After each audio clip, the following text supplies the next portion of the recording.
Second question क्या कह रहा है, सेकंड क्वेश्चन कह रहा था फिगर 8.17 देख लेते हैं। पी क्यू आर दिया होगा,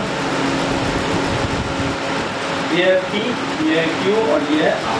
पी क्यू आर में पी क्यू दिया है 12 सेंटीमीटर, पी आर दिया हुआ है 13 सेंटीमीटर, और क्या दिया है, क्यू एंगल जो है राइट एंगल आपका दिया हुआ है। तो सबसे पहले किसी भी ट्रायंगल में तीनों साइड आपको पता होना चाहिए, किसी भी ट्रायंगल में। तो भैया एक बात बताइए, ये जो हाइपोटेनस है, और भी मैंने क्या बोला, हाइपोटेनस का जो स्क्वायर होता है वो परपेंडिकुलर का स्क्वायर, अच्छा ये क्लियर नहीं है परपेंडिकुलर को, लेकिन मान के चलते यही परपेंडिकुलर है, परपेंडिकुलर का स्क्वायर और बेस के स्क्वायर का प्लस होगा, ये होगा। अब देखिए पी आर का स्क्वायर कितना दिया है 13, तो 13 का स्क्वायर कर देंगे। पी क्यू का स्क्वायर कितना दिया 12, 12 का स्क्वायर कर देंगे। क्यू आर का स्क्वायर कुछ नहीं दिया तो छोड़ दीजिए, 169 ही हो जाएगा 13 का स्क्वायर।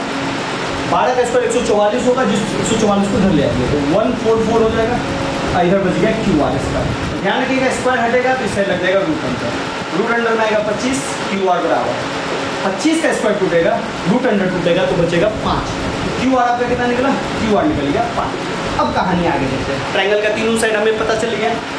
अब ध्यान दीजिए, आपसे मांग क्या रहा है, आपसे मांग रहा है कि भैया tan p minus cot r का वैल्यू बताइए। तो भैया सबसे पहले ध्यान दीजिए, यहाँ पे अलग अलग है, tan और cot का वैल्यू नहीं पूछ रहा है, आपसे p एंगल के लिए tan का वैल्यू पूछ रहा है और r एंगल के लिए cot का वैल्यू पूछ रहा है। तो सबसे पहला काम है आपको tan p का वैल्यू कितना होता है, तो ध्यान रखिएगा sin थीटा का वैल्यू जो होता है p बटा h होता है, cos थीटा का वैल्यू v बटा h होता है और tan थीटा का वैल्यू p बाई v होता है। अब ध्यान दीजिए, साइन का उल्टा होता है cosec, cosec का साइन का उल्टा होता है cosec, तो इसका फॉर्मूला भी उल्टा हो जाएगा, साइन का फॉर्मूला तो इसका होता है p बटा h, तो इसका हो जाएगा h बटा p। cos का उल्टा होता है sec, sec का हो जाएगा h बाई b और tan का उल्टा होता है cot, तो cot का फॉर्मूला हो जाएगा b बाई p।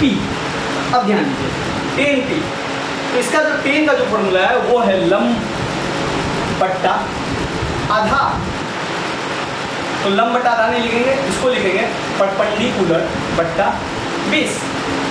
ध्यान रखिएगा, दूसरा जो है परपेंडिकुलर बट्टा बेस, इसको ऐसे लिख लेते हैं परपेंडिकुलर। कॉट का जो फॉर्मूला होता है वो होता है b बाई p, बेस बट्टा परपेंडिकुलर। लेकिन एक चीज ध्यान रखिएगा, ये दोनों p सेम नहीं है और ये दोनों भी सेम नहीं है। क्यों नहीं सेम है, क्योंकि ये पूछ रहा है p एंगल के लिए और ये पूछ रहा है r एंगल के लिए, और जैसे ही जब एंगल बदलेगा तो इसका वैल्यू भी बदल जाएगा। क्योंकि p के लिए पूछ रहा है, इस एंगल के लिए पूछ रहा है तो ये इसका परपेंडिकुलर हो गया, और इस एंगल के लिए पूछ रहा है तो ये इसका परपेंडिकुलर हो गया। तो सबसे पहले हम tan p के बारे में ले लेते हैं। tan p एंगल के लिए पूछ रहा है, इसको हटाइए, हाइपोटेनस तो कभी बदलेगा नहीं, तो हाइपोटेनस 90 डिग्री के सामने कोई बोलेंगे, वो उसमें चेंज नहीं। tan p के लिए पूछ रहा है तो परपेंडिकुलर ये हो गया, तो इसका जो लिखेंगे क्यू आर।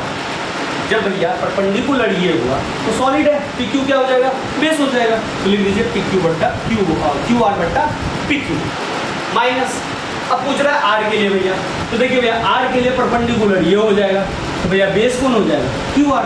इसका फॉर्मूला बेस क्या हो गया इसका, क्यू आर, अब परपेंडिकुलर उसका क्या हो गया, जब क्यू आर बेस है तो पी क्यू।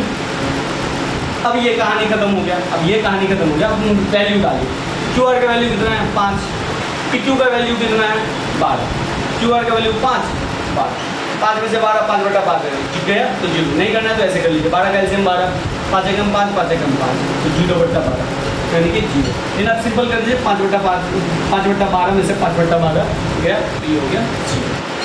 ये सेकंड क्वेश्चन।